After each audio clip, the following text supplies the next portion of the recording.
May the Force be with us. Welcome to another Star Wars Critics Look. We've already covered shows like The Mandalorian and Obi-Wan Kenobi, among others, and now we'll take a look at Rogue One. When it was released in 2016, the blockbuster surpassed all predictions, taking up the box office and receiving widespread acclaim from reviewers. We now take a look at the Star Wars spin-off film and pick out the good and the bad aspects of it. Let's get started. The time to fight is now. Yes. Every moment you waste is another step closer to the ashes of Jeddah. Wonderful cinematography. Rogue One is, without a doubt, one of the best-looking Star Wars films ever made.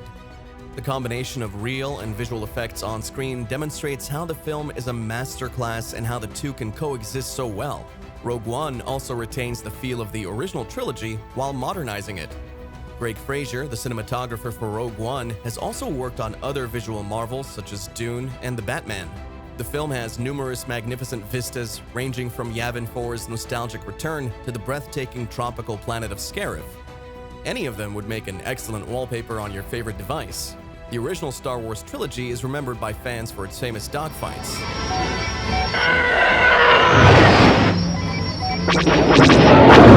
Visual storytelling expertly captures the film's scope, intensity, and high stakes. Darth Vader's return. Lord Vader.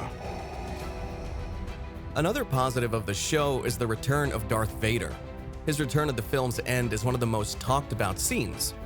After the events of Revenge of the Sith in 2005, Vader boards the Rebel Starcruiser to reclaim the Death Star plans. His black figure and the outline of his red lightsaber appear as he dispatches anybody who stands in his way. The moment provides a big dose of adrenaline to the film, with fantastic action and fan service that works within the film's framework.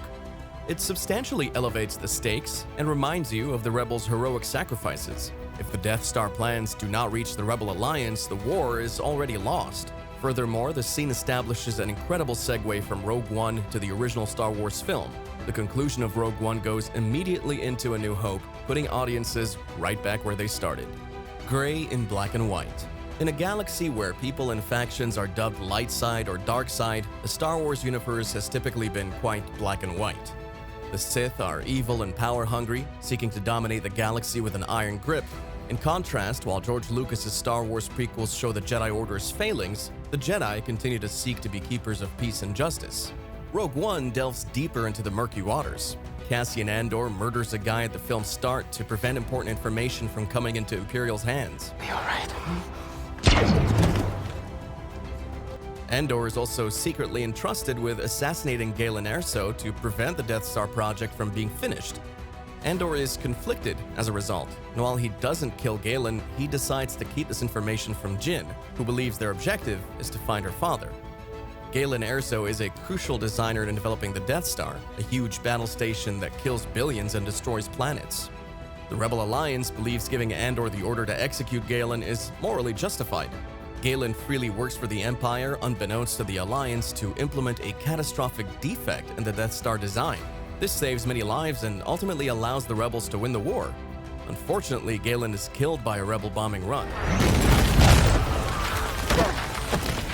Rogue One's world still contains heroes and villains, but it also recognizes that war does not always allow for total moral clarity. The focus on war. Okay, since we're already talking about violence, it's clear that Rogue One concentrates on the actual war. To be honest, not every Star Wars film practically does this. Despite having the term wars right there in the title, the franchise lacks the actual aspect of war. Most of the time, it appears that Star Wars has prioritized world building and making conflicts as expansive and all-encompassing as possible. The movies were small, should we say, but it was Rogue One that managed to take us right into the thick of the action.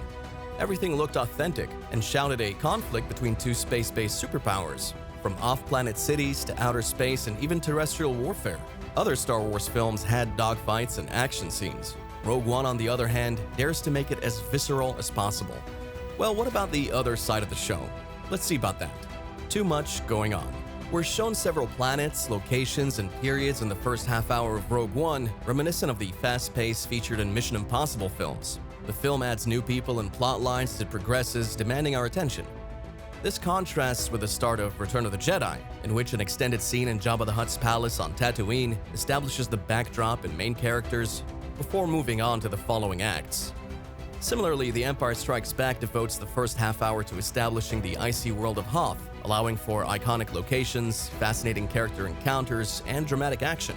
However, the frequent location changes in Rogue One allow little time for us to properly understand our surroundings. By the time we arrive in Jeddah, our memories of prior sites have faded, only to be followed by the destruction of Jeddah. While Scarif is equally enjoyable, its portrayal focuses mostly on combat, omitting the slower-paced setup elements and human drama shown in Return of the Jedi's combat on Endor. Furthermore, at the conclusion, the storyline surrounding the need to contact the rebels to disable the shield was not clear. This is similar to the rebels' attempts in Return of the Jedi to bring down the shield on Endor, but in Rogue One, it results in the sacrifice of multiple individuals to open a master switch allowing Bodhi to communicate with the fleet, conveying the information they previously had. Given that the rebels were previously aware of the need to destroy the shield to retrieve the data, it seemed unreasonable that the screenplay didn't include the characters on the ground, attempting to take down the shield and sacrificing their lives in the process. This decision lessened the gravity of multiple character deaths and left most confused. Too many characters. The show of new characters, despite being a standalone film in which everyone dies. Then, for the nostalgia effect, it mixed in earlier characters like Darth Vader, CGI Tarkin, Bail Organa, and Mon Mothma. Some of the new characters were fantastic. The Jeddah Guardian team of powerfully armed Baze Malbus and his blind sidekick and ferocious warrior monk Chirrut Imwe were fantastic. Both were people we would have liked to see more of in later films, but both die, as do almost all of the new characters in the picture. Jyn Erso, the protagonist, and her partner Cassian Andor left us cold. Neither character felt deep enough to justify their leading positions, and their relationships never got a chance to bloom. Things simply went at such a breakneck pace from one event to the next. Jyn also felt too similar to Rey from The Force Awakens, albeit without the verve or the Force.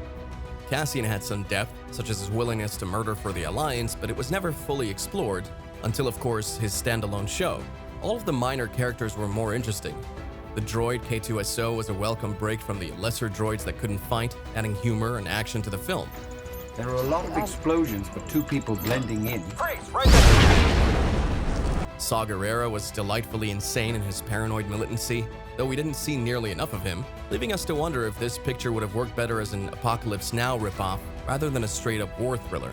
There were simply too many characters in the end, and all the new ones were created only to be murdered. The combination makes it difficult to care about these individuals and want to see them again. Missing piece. Rogue One also lacks the unique quality that distinguishes Star Wars. Following The Force Awakens, it's frequently ranked as the second best.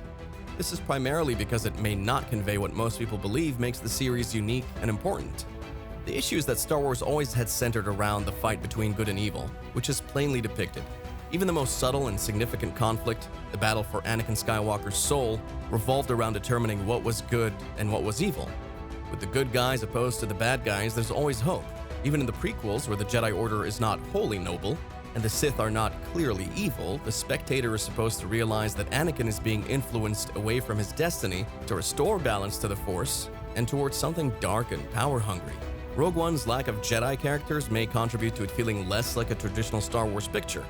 Nonetheless, scenes like Chirrut Imwe's staff fighting and his incredible feat, in the end, elicit wonder and adoration. Let us know what you think in the comments section below, and make sure you subscribe to not miss out on our next in-depth look. See you then.